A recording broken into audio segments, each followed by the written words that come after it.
Does God care about money? And should we?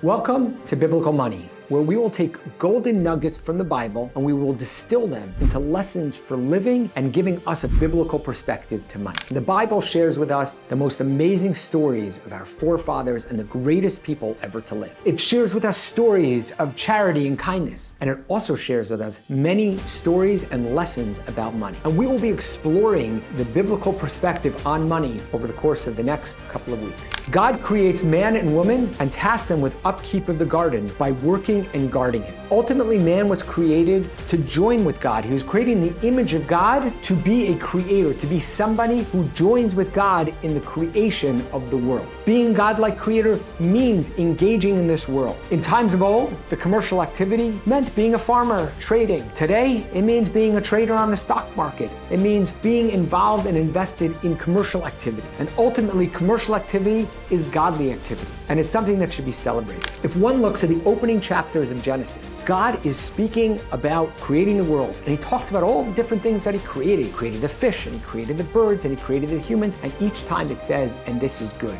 and this is good. 7 times in the first chapter of Genesis, it says that this is good. What's interesting is if we go to the next chapter of Genesis, the second chapter, God is talking about the Garden of Eden, and he's talking about the various streams that are coming out of the Garden of Eden, and one of the streams is described as heading off to a city. What's interesting there is it says, and that city is filled with gold, which caused many people to go searching for that gold. And in that city, God describes the gold as good, which is fascinating. God describes the foundation and the creation of the world as good, and he's also describing gold as something fundamentally good. Clearly, God values gold. God values economic activity. God values when Adam and Eve are put in the garden to guard it and to work it. The same language that's used by the creation of the world is also used by the creation of gold. So therefore, God does expect us to be involved in commercial activity, to be involved in this world. So the short answer is yes, God does care about money, and God does want us to be commercially involved in this world.